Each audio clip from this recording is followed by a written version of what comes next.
ಎಲ್ರಿಗೂ ನಮಸ್ಕಾರ. ವಿಶೇಷವಾಗಿ ಸನ್ಮಾನ್ಯ ದೇವೇಗೌಡರ ಒಪ್ಪಿಗೆಯಂತೆ ನಾವು JDS ಪಕ್ಷದವರು BJP ಅವ್ರ ಜೊತೆಗೆ ಮೈತ್ರಿಯಾಗಿ NDA ಒಳಗೆ ಹೋಗಿದ್ದೀವಿ. ಕರ್ನಾಟಕದಲ್ಲಿ ಚುನಾವಣೆ ಕಾವು ಏರ್ತಾ ಇದೆ.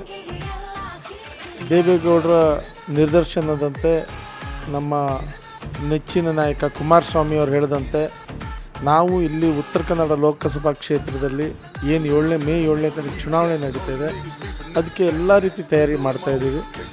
ವಿಶೇಷವಾಗಿ ಉತ್ತರ ಕನ್ನಡ ಜಿಲ್ಲೆ ಬಗ್ಗೆ ಹೇಳಬೇಕು ಅಥವಾ ಉತ್ತರ ಕನ್ನಡ ಲೋಕಸಭಾ ಕ್ಷೇತ್ರದ ಬಗ್ಗೆ ಹೇಳಬೇಕು ಅಂದರೆ, ನಾನು ಇಲ್ಲಿ ಕುಮಟಾ ಕ್ಷೇತ್ರದಲ್ಲಿ 59,000 ಮತ ತಗೊಂಡಿದ್ದೆ. ಹಳಿಯಾಳದಲ್ಲಿ ಗೋಟ್ನೇಕರ್ ಅವರು JDS ಇಂದ ಸ್ಪರ್ಧೆ ಮಾಡಿ 28,000ಕ್ಕೂ ಹೆಚ್ಚು ಮತ ತಗೊಂಡಿದ್ದರು. ಅದೇ ರೀತಿ ಸಿರ್ಸಿ ಉಪೇಂದ್ರ ಪೈ ಅವರು 8,000ಕ್ಕೂ ಹೆಚ್ಚು ಮತ ತಗೊಂಡಿದ್ದರು. ಮತ್ತು ಖಾನಾಪುರದಲ್ಲಿ ಭಗವಾನ್ ಅವರು 20,000ಕ್ಕಿಂತ ಹೆಚ್ಚು ಮತ ತಗೊಂಡಿದ್ದರು. ಮತ್ತು ಇಡೀ 8 ಕ್ಷೇತ್ರ ವ್ಯಾಪ್ತಿಯಲ್ಲಿ ಹೆಚ್ಚು ಕಡಿಮೆ 1.25 ಲಕ್ಷ ಮತ ನಾವು JDS ಅವರು ತಗೊಂಡಿದ್ದೀವಿ.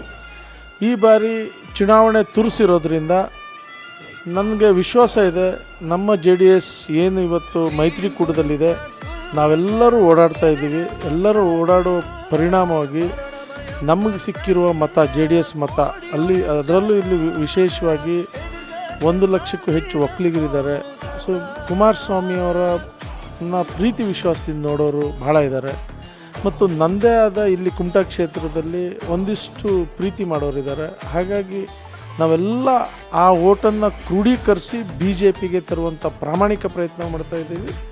ನಮಗೆ ವಿಶ್ವಾಸ ಇದೆ, ಲೋಕಸಭಾ ಅಭ್ಯರ್ಥಿಯಾದ ನಮ್ಮ BJP JDS ಮೈತ್ರಿ ಅಭ್ಯರ್ಥಿಯಾದ ವಿಶ್ವೇಶ್ವರ ಹೆಗಡೆ ಕಾಗೇರಿಯವರು ಬಹುಮತದಿಂದ ಆಯ್ಕೆ ಆಗ್ತಾರೆ ಅನ್ನೋ ವಿಶ್ವಾಸ ಇದೆ.